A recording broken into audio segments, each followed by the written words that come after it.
July 1943. The Atlantic, south of the Azores.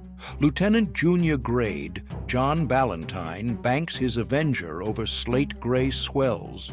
Below, a German U-boat sits on the surface, her crew unaware that the weapon slung beneath his aircraft has never been used in combat before. No American pilot has ever dropped what he carries. No submarine has ever faced what is coming. In the next 90 seconds, the entire calculus of the Atlantic War will change forever. The Atlantic Ocean, in the summer of 1943, was a cemetery that refused to stay quiet. Beneath its surface, the dead of 3 years accumulated in the holds of broken freighters, in the compartments of crushed destroyers, in the oil-slicked waters that marked where tankers had split apart in the night. The numbers defied comprehension. Since September 1939, German U-boats had sent over 14 million tons of Allied shipping to the bottom. Thousands of merchant mariners had drowned in water cold enough to kill in minutes. Thousands more had burned in fuel fires that spread across the waves like biblical punishment.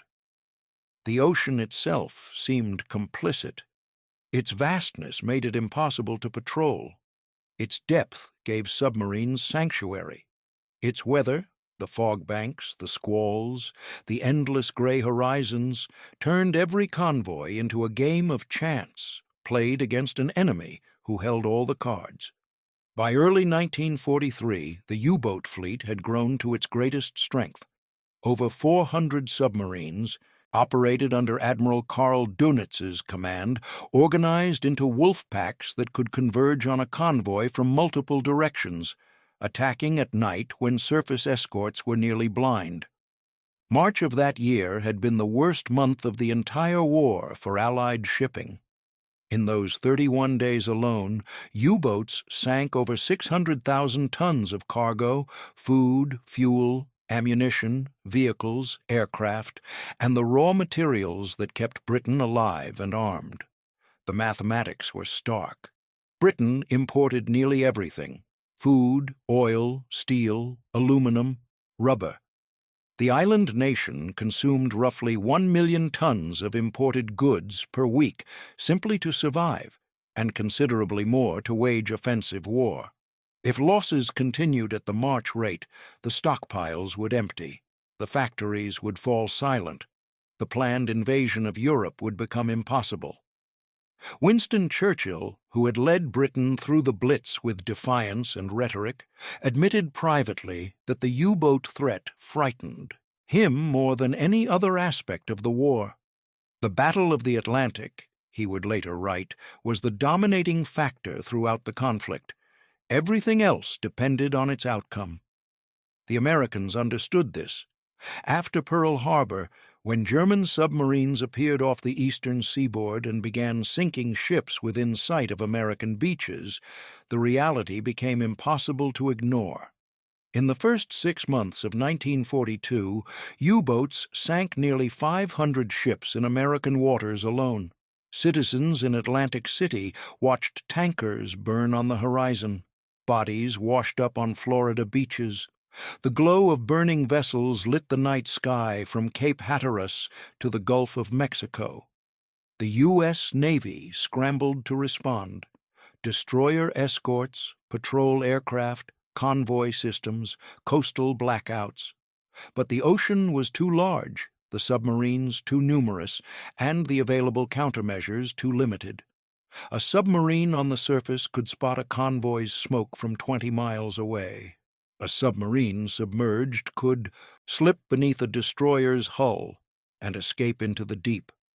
A submarine that chose to run rather than fight could often do so successfully because the weapons available to hunt it were crude, slow, and frequently ineffective.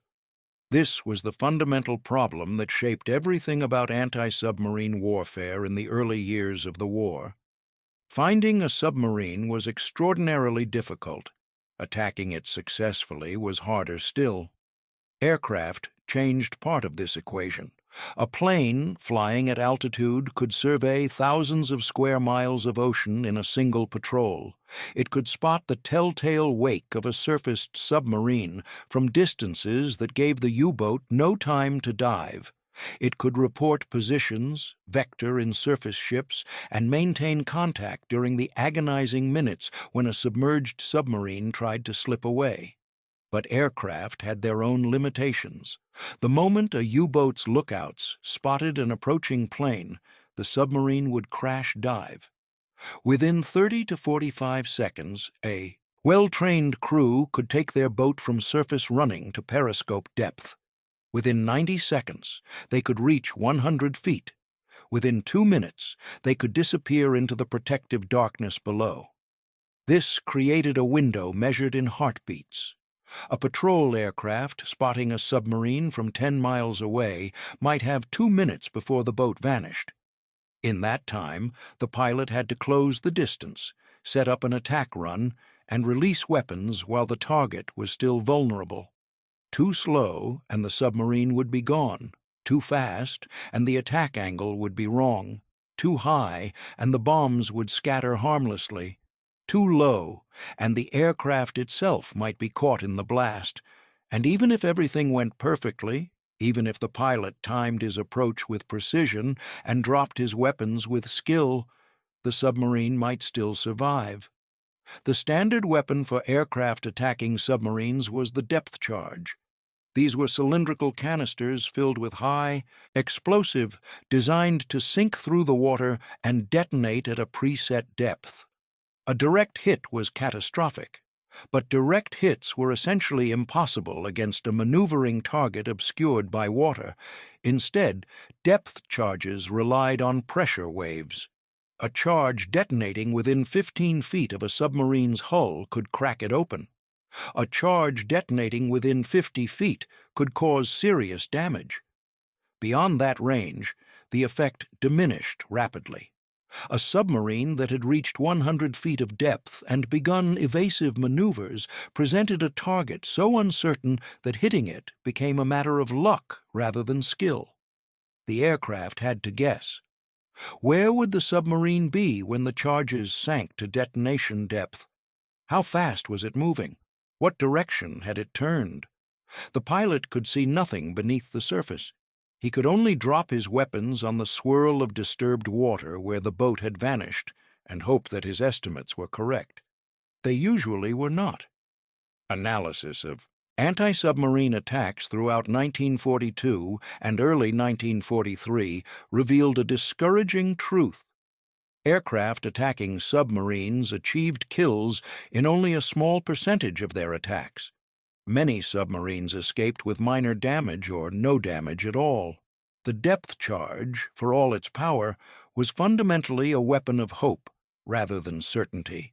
Something better was needed, something that could follow a submarine even after it slipped beneath the waves, something that could turn the ocean itself from a sanctuary into a trap. In laboratories scattered across the United States and Britain, engineers and scientists were working on exactly that. They called it by various names during its development. The Navy designated it Mark 24. Pilots would eventually call it Fido, as if it were a hunting dog that could track its prey through any concealment. Its official classification was Acoustic Homing Torpedo.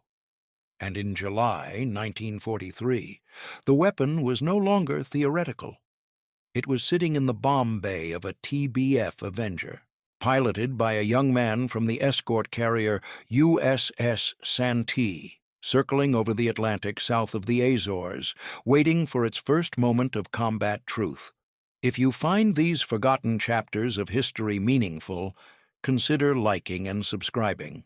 John Ballantine came to naval aviation through the same pathway that delivered thousands of young Americans into cockpits during the early war years, a combination of patriotism, opportunity, and the particular allure that flight held for men of his generation. The details of his pre-war life exist only in fragments, the kind of incomplete record that characterizes so many young officers who served without seeking recognition. What survives in squadron records and action reports reveals a man who had completed flight training, earned his wings, qualified in the TBF Avenger, and received assignment to a composite squadron aboard an escort carrier. This was not the glamorous path. The escort carriers, CVAs in Navy designation, were the workhorses of the anti-submarine war rather than the thoroughbreds. Built on merchant ship hulls, they were slower than fleet carriers, smaller, more vulnerable to weather, and far less comfortable for their crews. They carried roughly 24 aircraft instead of 80. Their flight decks pitched and rolled in swells that larger carriers barely noticed. Their catapults and arresting gear demanded more from pilots and offered less margin for error. But they could go where the fleet carriers could not. They could steam with convoy escort groups for weeks at a time. They could provide continuous air coverage across the mid-Atlantic gap, where land-based aircraft could not reach. They could hunt submarines in the vast empty spaces of the ocean where convoys were most vulnerable. The USS Santee had begun her existence as a civilian oiler, converted to an escort carrier in the shipyards of 1942 as part of the desperate expansion of the Navy's anti-submarine capabilities. She was not elegant.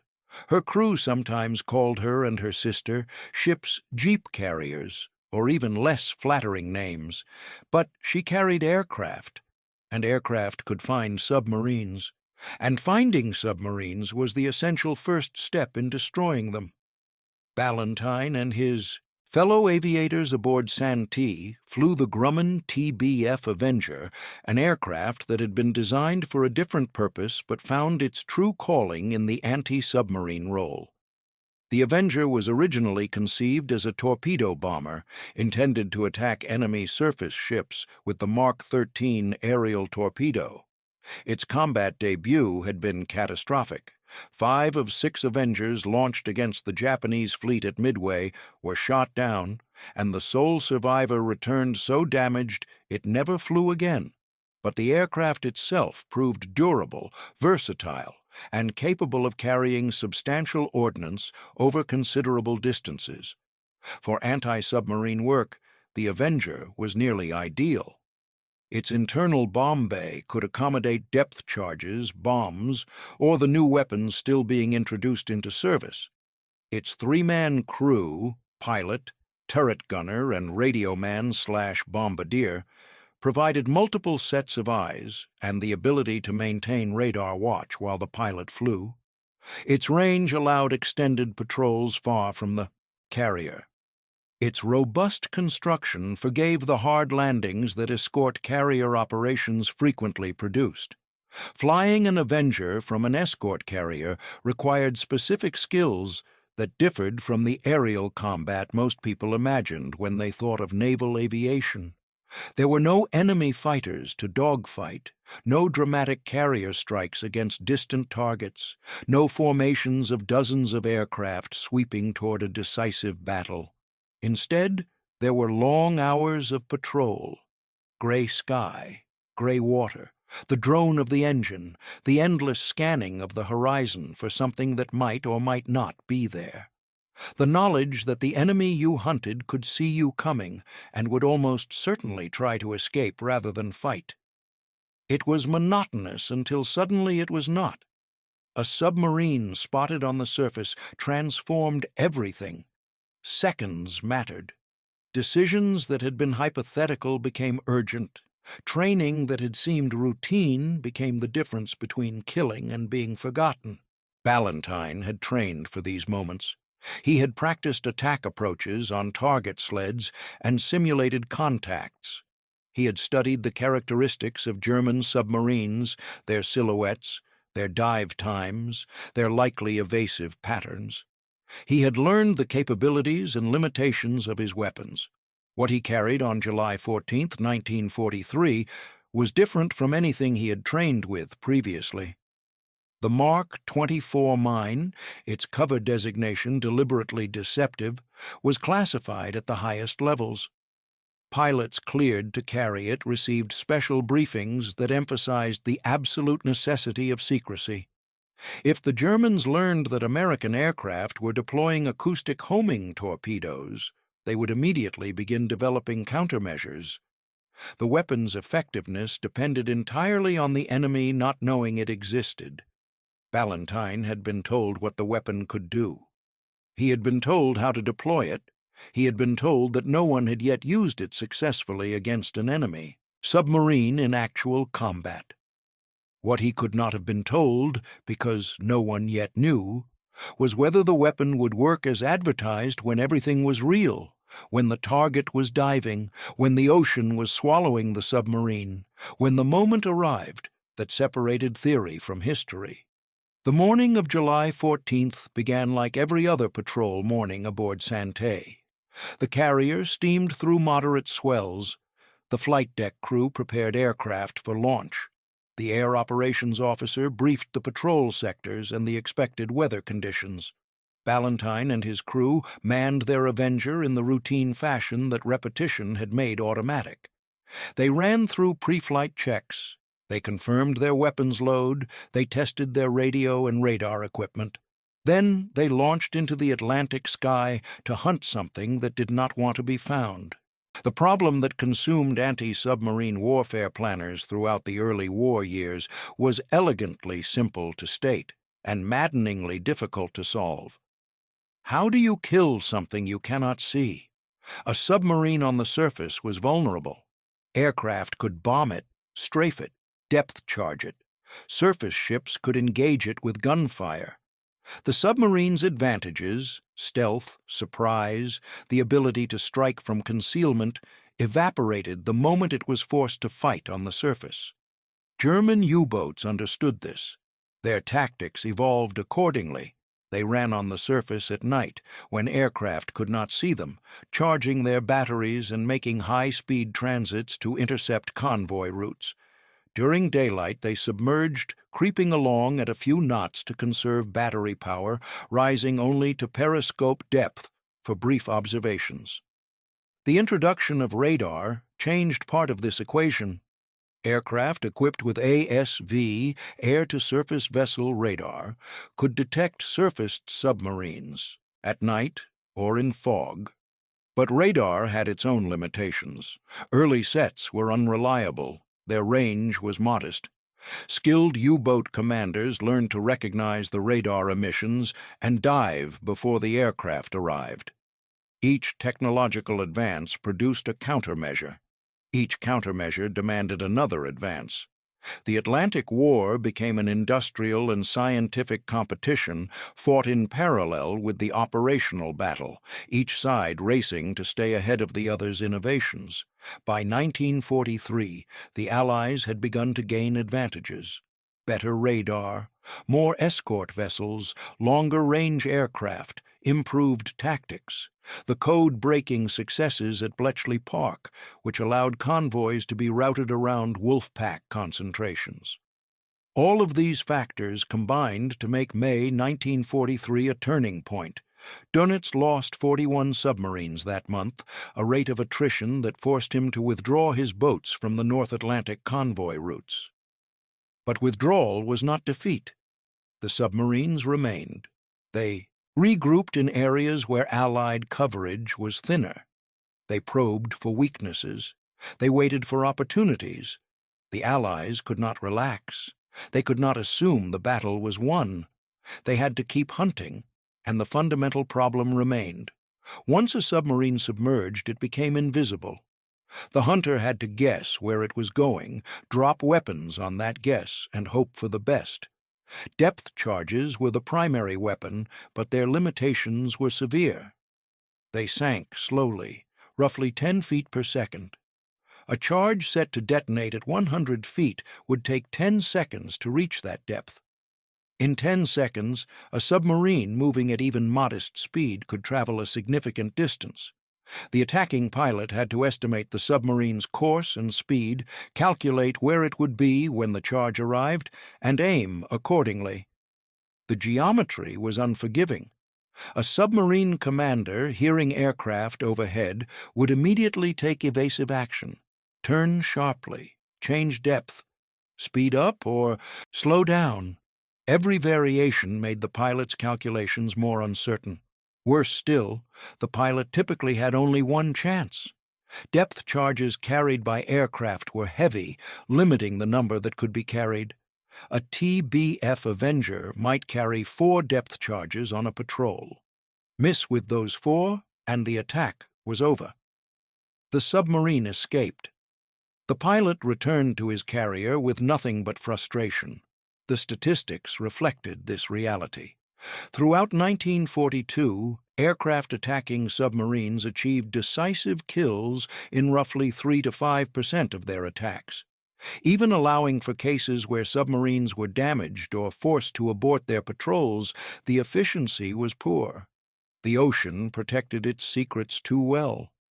The solution that scientists at Harvard, Columbia, and Bell Laboratories began developing in early 1942 was conceptually radical.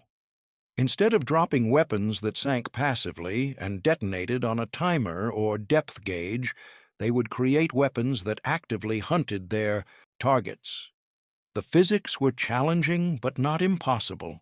Sound travels through water far better than it travels through air. A submarine in motion generates noise, propeller cavitation, machinery vibration, flow turbulence around the hull. This noise radiates outward through the ocean, detectable at considerable distances by sensitive hydrophones.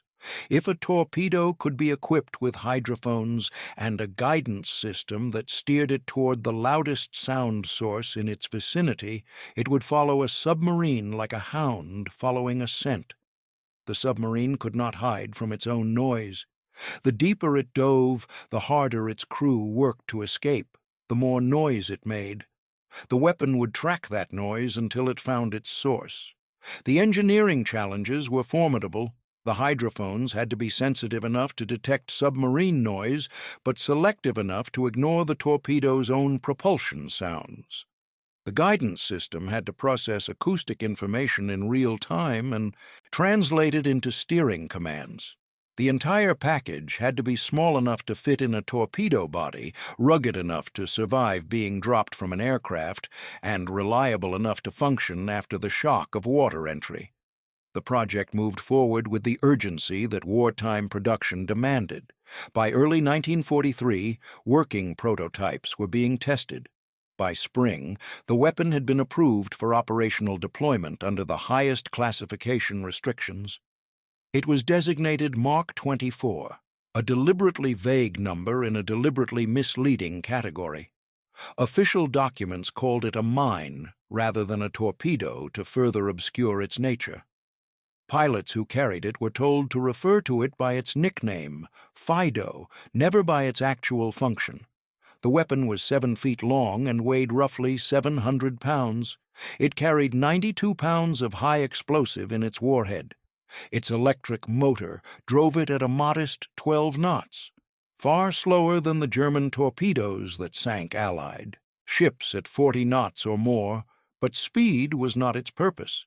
Its purpose was patience, persistence, the relentless tracking of sound through dark water.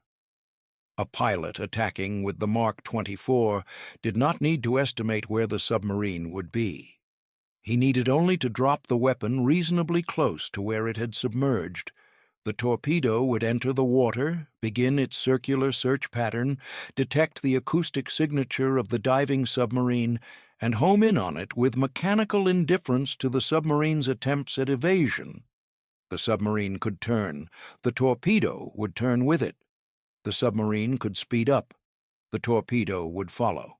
The submarine could dive deeper, and the torpedo would descend with it, drawn by the sounds of machinery and propellers that the submarine could not silence without stopping entirely.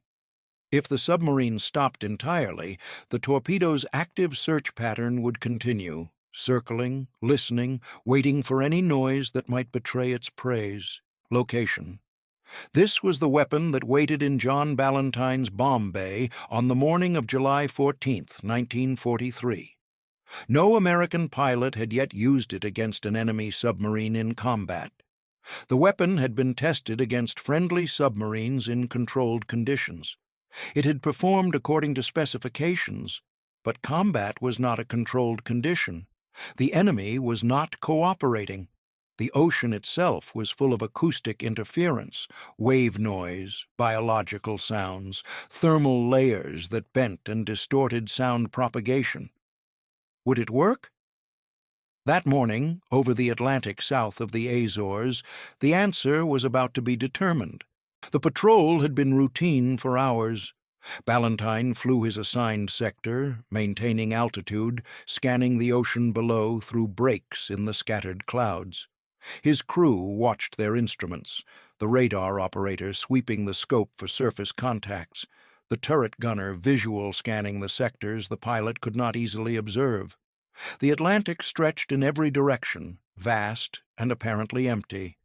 This was typical. Anti-submarine patrol was overwhelmingly a matter of negative results, hour after hour of finding nothing, day after day of returning to the carrier with nothing to report except that the assigned sector appeared clear.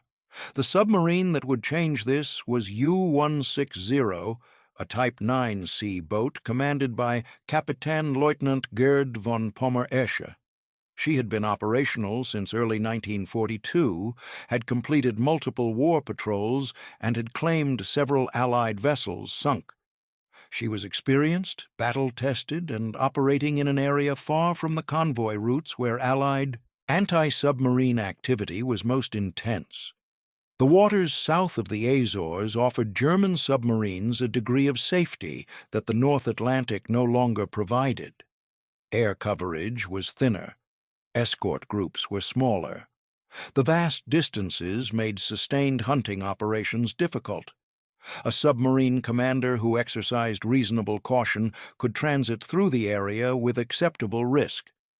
What Gerd von Pommer-Esche did not know, could not have known, was that the American escort carrier Santee was conducting operations in his vicinity, that her aircraft were actively patrolling, and that one of those aircraft carried a weapon that had never been used in combat before. The contact came through Ballantine's radar or through visual sighting. The exact sequence of detection varies in historical records, but the result was unambiguous. The Avenger's crew identified a surfaced submarine. The pilot altered course to close the distance. The attack run began. These moments followed a pattern that anti-submarine pilots knew intimately. The submarine would be sighted. The pilot would adjust his approach to maximize the chance of catching the boat still on the surface.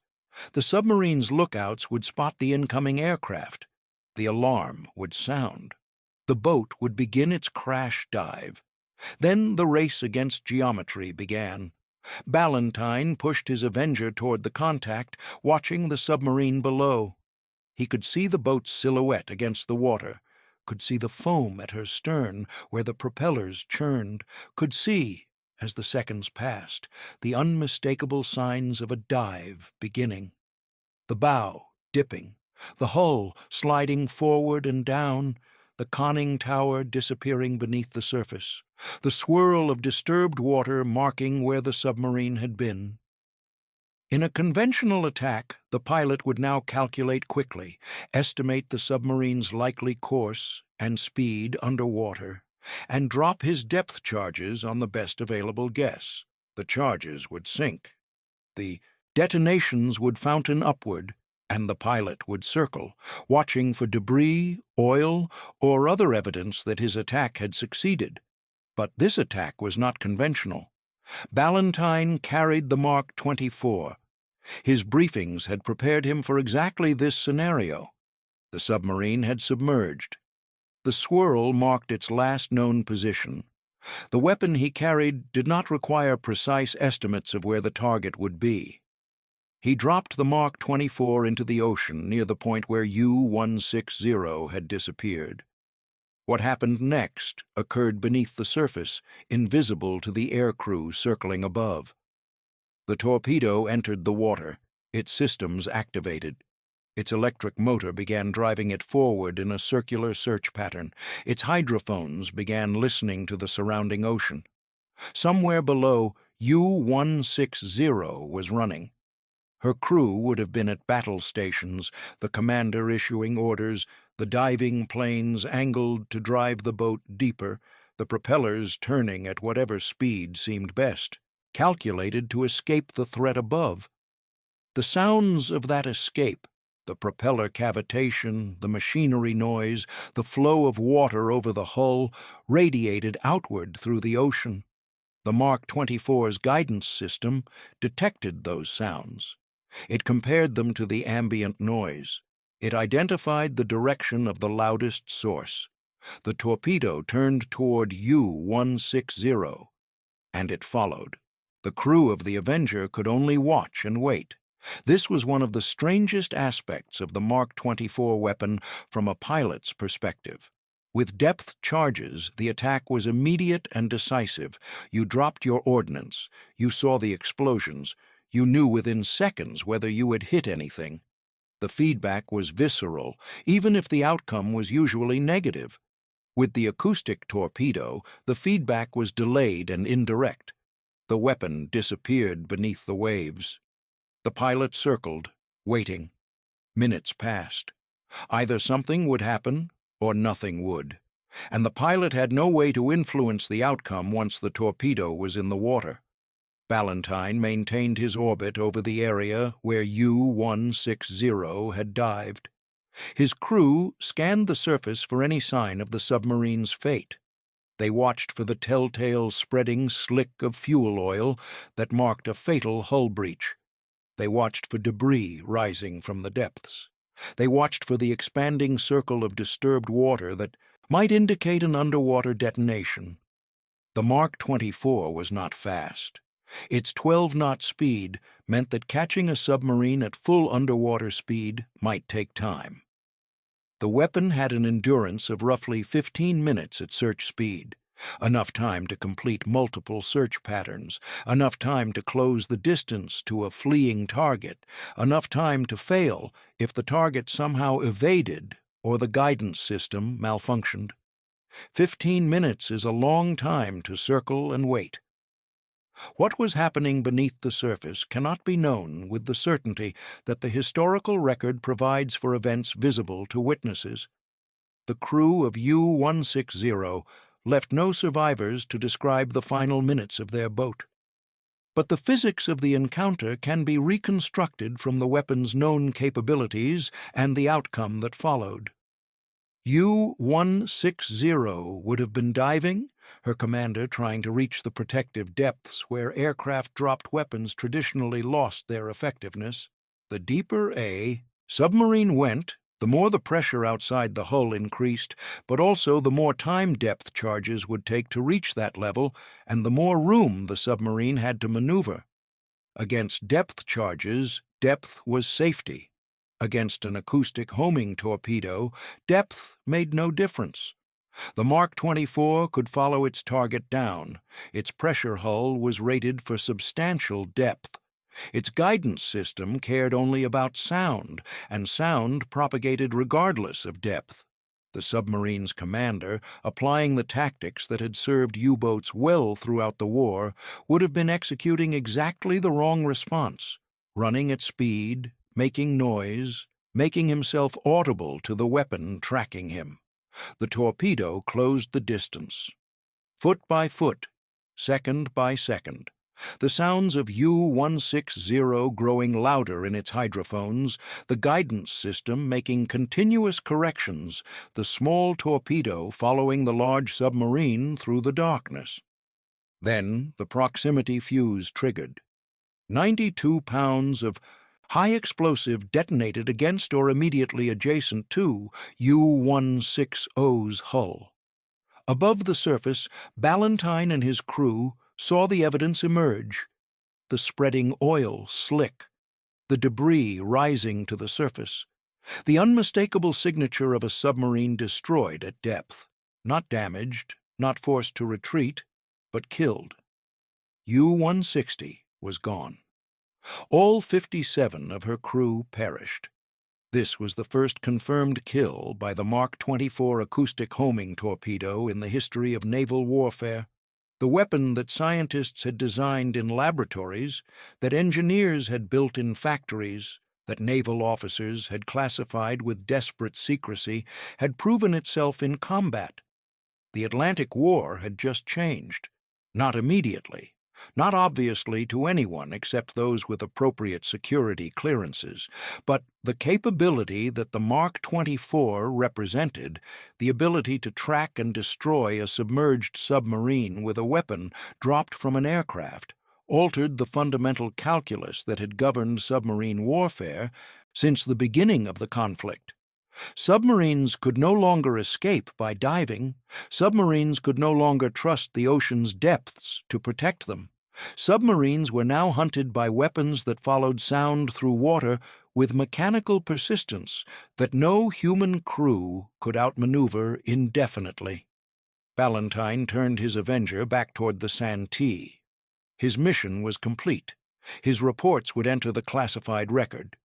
His name would become a footnote in the history of anti-submarine warfare, the first American pilot to destroy a U-boat with the weapon that would eventually help win the Battle of the Atlantic.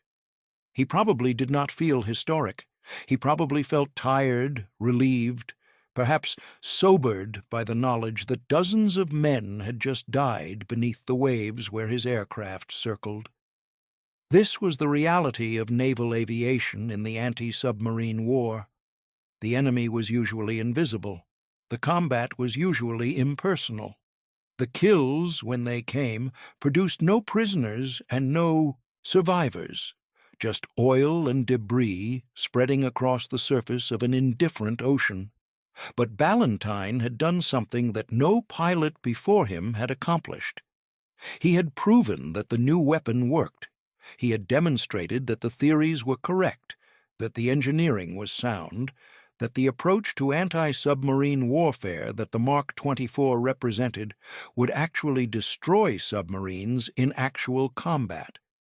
Every pilot who carried the weapon after him would do so, knowing that it had succeeded before. Every U-boat commander who heard, through whatever intelligence channels eventually revealed the weapon's existence, that the Allies possessed acoustic homing torpedoes would have to factor that knowledge into every decision about when to dive and how to evade. The ocean was no longer a sanctuary. It was a hunting ground where sound itself was the enemy. The impact of the Mark 24 extended far beyond the single submarine, destroyed on July 14, 1943. By the end of the war, American and British aircraft had deployed acoustic homing torpedoes in over 200 attacks against German and Japanese submarines. The exact statistics vary depending on the source. Some attacks produced uncertain outcomes, some involved weapons that malfunctioned, some resulted in damage rather than destruction. But the consensus among historians credits the Mark 24 with sinking or contributing to the sinking of approximately 37 enemy submarines. This number alone is significant, but it understates the weapon's operational impact. The presence of the Mark 24 in the Allied arsenal changed German submarine tactics in ways that reduced U-boat effectiveness even when no torpedoes were actually dropped. Submarine commanders, who suspected that aircraft might be carrying homing weapons, could not simply dive to escape. They had to consider whether diving would draw the weapon toward them, whether running would create the sounds that would guide the torpedo to their hull. Some chose to remain on the surface and fight with anti-aircraft guns, a desperation tactic that left the submarine exposed to strafing and bombing. Some chose to dive, but proceed slowly and silently, reducing the acoustic signature that might attract a homing torpedo. But slow and silent movement also meant reduced evasive capability and longer time spent in the danger zone. The psychological effect was considerable. German submariners were among the most fatalistic warriors of the war, fully aware that their survival rates were poor and steadily worsening. The knowledge that the Allies now possessed weapons capable of following them beneath the surface, hunting them by the sounds they could not help but make, added another layer of dread to an already terrifying service. The Mark 24 remained highly classified throughout the war. Allied authorities were determined to prevent the Germans from learning about the weapon and developing countermeasures. Pilots who carried it were strictly forbidden from discussing it. Official communications used cover designations. Attack reports were filed through special channels with restricted distribution. This secrecy was largely successful. German naval intelligence suspected that the Allies possessed some form of advanced anti-submarine weapon, but they were uncertain of its exact nature and capabilities. When countermeasures were eventually developed, acoustic decoys called Pillenwerfer that generated noise to confuse homing torpedoes, they came late in the war and were never deployed in sufficient numbers to restore the balance that had once favored the submarine. The development philosophy behind the Mark 24 also influenced post-war weapons research. The concept of a weapon that could autonomously track its target, using sensors and guidance systems to accomplish what human aim could not, pointed toward the future of naval warfare. The homing torpedo was a primitive ancestor of the smart weapons that would later transform military technology: cruise missiles that navigate by terrain recognition, torpedoes that track the magnetic signatures of ship hulls, bombs that guide themselves to laser-designated targets. The scientists and engineers who created the Mark 24 were working at the edge of what mid-20th century technology could accomplish. Their success demonstrated that autonomous guidance was feasible, reliable, and devastatingly effective against targets that conventional weapons struggled to hit. For the United States Navy, the implications were profound. The service had entered the war with anti-submarine capabilities that were grossly inadequate to the threat. It had learned, through bitter experience in 1942 and early 1943, that finding and killing submarines was far more difficult than pre-war planning had assumed. The losses in ships, cargo, and lives had been staggering. By mid-1943, the tide was turning. Better radar, longer-range aircraft, more numerous escort vessels, improved tactics, and weapons like the Mark 24 had combined to make the ocean increasingly hostile to German submarines. The wolf packs that had terrorized convoys were being hunted down. The exchange rate, submarines sunk per Allied merchant ship lost, was shifting decisively in the Allies' favor. None of this happened because of any single innovation or any single pilot's action. The Battle of the Atlantic was won through the combined efforts of thousands of naval officers, merchant mariners, shipyard workers, scientists, and industrial laborers across multiple nations. The Mark 24 was one weapon among many, one improvement among dozens, one piece of a vast collaborative effort to solve an existential problem. But history sometimes pivots on specific moments, and July 14, 1943, was one of those moments. The first successful combat use of an acoustic homing torpedo demonstrated that the weapon worked, that the investment in its development had been justified, that the tactics and doctrine built around it would produce results. Lieutenant Junior Grade John Ballantine flew that demonstration mission. His name appears in the records as the pilot who proved what the scientists had promised. Most Americans today have never heard of him. The Mark 24 itself is largely forgotten outside of specialized military history circles. The acoustic homing torpedo has been superseded by decades of further development, by weapons far more sophisticated and far more capable than the 7-foot cylinder that sank U-160. But in the summer of 1943, that cylinder was revolutionary, and the pilot who first used it successfully helped change how the most important naval campaign of the war was fought. The Atlantic lies quiet now. The same waters that witnessed the death of thousands of submarines and the destruction of thousands of ships have returned to their natural indifference. The currents flow as they always have. The depths hold their silence. John Ballantine survived the war. The details of his post-war life remain largely outside the historical record. He was not a famous ace, not a decorated hero of the kind who attracted biographers, not a figure whose name would resonate through decades of remembrance. He was one of thousands of young pilots who served, fought, and returned to civilian life when the fighting ended. The Santee continued operating through the war, providing air cover for convoy escorts and anti-submarine task groups.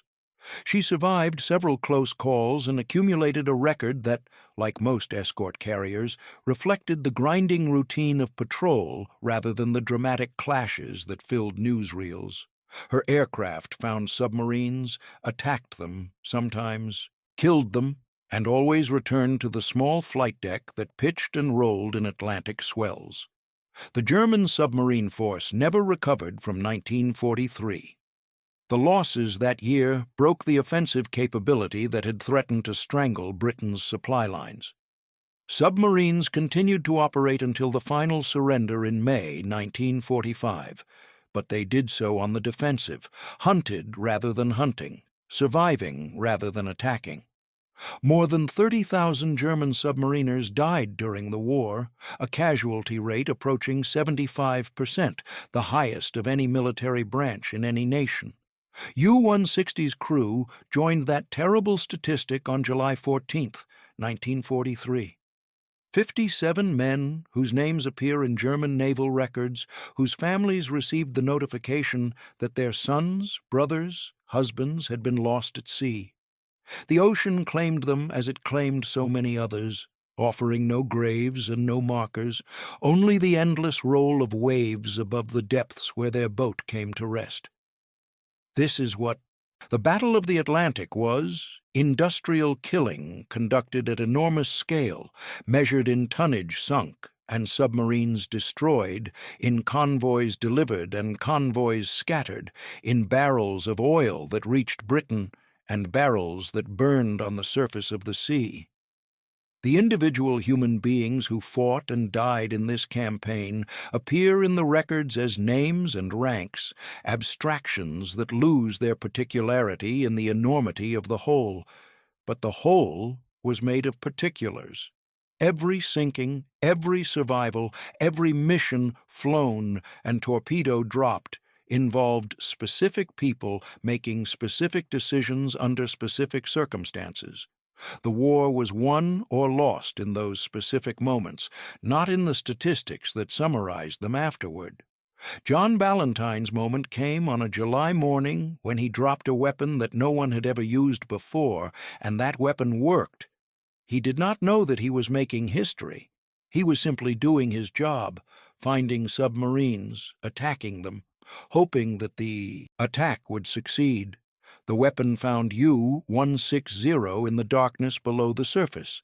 It followed the sounds of escape.